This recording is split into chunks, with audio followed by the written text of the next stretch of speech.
अब क्या होता है, अगर आपका पासपोर्ट खो गया है तो आप कहीं जा सकते हैं, वो तुरंत अपने डिजिटल बेस में चेक करते हैं कि आप हैं, आपका ये डिटेल्स ठीक है या नहीं, और आपका रिप्लेसमेंट पासपोर्ट बहुत जल्दी मिल जाता है। तो ये है ईज ऑफ लिविंग, ये है गवर्नेंस जब कहते हैं कि डिलीवरी, और ये डिजिटल डिलीवरी का बहुत एक अच्छा उदाहरण है। उसके अलावा क्योंकि हमारे लोग इतनी बड़ी मात्रा में बाहर जाते हैं, तो पिछले कुछ सालों में हमने कुछ नई प्रक्रिया शुरू की। एक तो यह है कि एक फंड होता था, उसको इंडियन कम्युनिटी वेलफेयर फंड कहते हैं। माने फंड से पैसे मिलने इतने मुश्किल थे, लोग तो माने ना तो कोई मांगता था ना कोई देता था। मोदी जी के समय में इस फंड के कारण जो भी वो 70 लाख लोगों में से जिनकी जरूरत थी महामारी के समय में, आज भी और महामारी के पहले भी, किसी की कोई भी फंस जाता है और लगता है कि वो उनको पैसे की जरूरत है, खाने पीने के लिए कुछ उनके पास और कोई चारा नहीं है, रहने के लिए नहीं है, तो आज जो है हमारे नागरिक बहुत विश्वास से दुनिया घूम सकते हैं। उनको पता है कि अगर पासपोर्ट खो जाए, अगर कोई दुर्घटना हो जाए, अगर युद्ध भी हो जाए, ये सरकार उनको लेने के लिए आएगी, उनके साथ है, और ये है परिवर्तन, मोदी सरकार की परिवर्तन। अब हम सब जो हैं, जब हम भारत के बारे में सोचते हैं, अपने देश के बारे में सोचते हैं, तो हमारे सबके मन में आशाएं एक जैसे हैं। हम सब चाहते हैं कि भारत जो हो सुरक्षित भारत हो, विकसित भारत हो, समृद्ध भारत हो। पर ये आप कभी कभी राजनीति में सुनते होंगे, चुनाव के समय में सुनते होंगे, पर मैं आपको ये याद दिलाना चाहता हूं कि ये हमारे लिए ये कोई नारा नहीं, ये एक किस्म से लक्ष्य है जिसके लिए हम विदेश नीति में इसके लिए हम रोज काम करते हैं, और हमारे लिए एक किस्म से ये इसके लिए हर क्षेत्र में इसके लिए एक एक्शन प्लान होता है। इस पे भी मुझे थोड़ा उदाहरण के साथ मैं आपको समझाना चाहता हूं। पिछले कुछ सालों में आपने देखा होगा कि हमारे नॉर्थ ईस्ट में आतंकवाद घटनाएं जो होती थी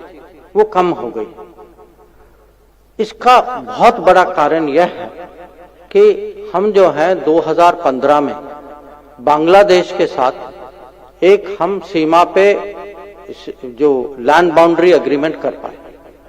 और लैंड बाउंड्री एग्रीमेंट करने के बाद जो उग्रवादियों को जो बांग्लादेश में जो शरण जो पहले मिलता था वो बंद हो गया, और एक बार वो शरण बंद हो गया तो उनका जो है नॉर्थ ईस्ट में ऑपरेशन भी बंद हो गया। तो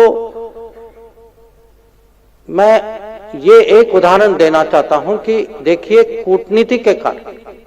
कि हम बगल वाले देश के साथ समझौता कर पाए, उस समझौता के कारण हमारे 8 स्टेट्स में 8 प्रांतों में वहां उनकी सुरक्षा कितनी बड़ी है।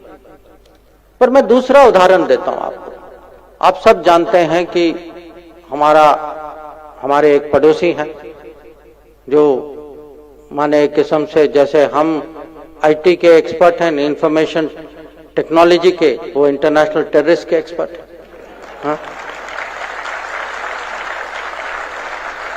अब उनके यहाँ और सालों से यह चल रहा है कि हम इसका सामना कैसे करें, और इसमें जो है हम दुनिया को हम समझा पाए कि आतंकवाद जो है, कभी आप ये नहीं समझिए कि आतंकवाद राजनीति है या कूटनीति है।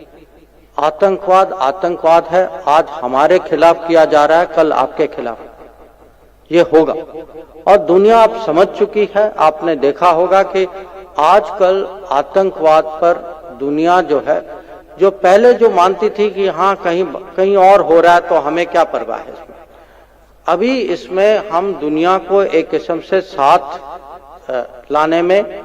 हमें, मैं नहीं कहूंगा कि पूरी सफलता मिली है, पर पहले से जो है दुनिया की समझ पहले से ज्यादा है। दुनिया आजकल कम बर्दाश्त करती है इसको, और इसके कारण जो है जो भी देश आतंकवाद का उपयोग करता है उन पे आज वो दबाव है, वो हिचकिचाते हैं, और कभी कभी जब कुछ करते हैं उसका जवाब तो आप जानते ही हैं।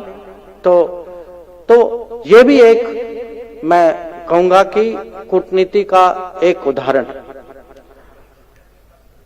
हमारे चीन के बॉर्डर में भी आप पिछले 2 साल से आप जानते हैं कि वहां तनाव का कारण क्या है, और उसमें भी मैं कहूंगा, बहुत विश्वास से कहूंगा कि ज्यादातर दुनिया जो है हमारी पोजीशन समझती, दुनिया को पता है कि इसने किस देश ने क्या किया है, और इसीलिए मैं कहूंगा कि सुरक्षा में कूटनीति जो है, कूटनीति की एक सफलता जो है वो राष्ट्रीय सुरक्षा पर, अगर उससे हम इसको तोलें तो पिछले 8 साल में आप कहूंगा कि मोदी सरकार की जो कूटनीति जो है सुरक्षा के परिप्रेक्ष्य सफल रही।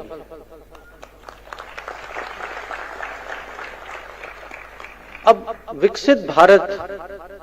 भारत आपको इस 15 अगस्त में प्रधानमंत्री ने खुद याद दिलाया था, वो 5 प्रण के माध्यम से, कि हमारी कोशिश है कि 2000 माने हमारी शताब्दी के साल तक भारत विकसित देश बने। और विकसित देश, अब विकसित देश की परिभाषा जो है सबको अलग अलग, इस पे हमारी सोच भी अलग हो सकती है, और हम सब जो है अपने अनुभव से देखेंगे, अपने हितों से देखेंगे। पर आप कभी देश का सोचिए, और मैं गुजरात का ही एक उदाहरण से आपको समझाना चाहता हूं। आपने कल आज के पेपरों में देखा होगा कि प्रधानमंत्री जो है एक नए ट्रेन के उद्घाटन कर रहे हैं। ये एक 160 किलोमीटर पर चलती है ट्रेन, पर एक ट्रेन और आने वाली है, बुलेट ट्रेन। और ये बुलेट ट्रेन प्रोजेक्ट जो है, इसका जब आप देखेंगे, इसका जब उद्घाटन होगा और इसका जो प्रभाव होगा, न खाली लोगों के आने जाने कि हमारी पूरी सोच जो है बुलेट ट्रेन के बारे में बदल जाएगी, कि आप लंबे डिस्टेंस आप बहुत कम समय में जा सकते हैं। तो कौन कहां काम करता है, कितना समय लगता है आने जाने में, जो जमीन की कीमत बदल जाती है, उसके कारण लोगों की सोच बदल जाती है कि किसी को लगता है अरे वो बहुत दूर है, फिर कहता है नहीं वो तो बुलेट ट्रेन में 15 मिनट का रास्ता है। तो मैं कहूंगा जब ये बुलेट ट्रेन, क्योंकि मैं दुनिया में घूम चुका हूं और मैंने अलग अलग देशों में देखा कि जब ये बुलेट ट्रेन जब आता है, उसका पूरे माने एक किस्म से पूरे उसको सोसाइटी पर उसका असर क्या होता है। तो बुलेट ट्रेन एक उदाहरण है जो हम बाहर से बेस्ट प्रैक्टिस और बेस्ट टेक्नोलॉजी ला सकते हैं।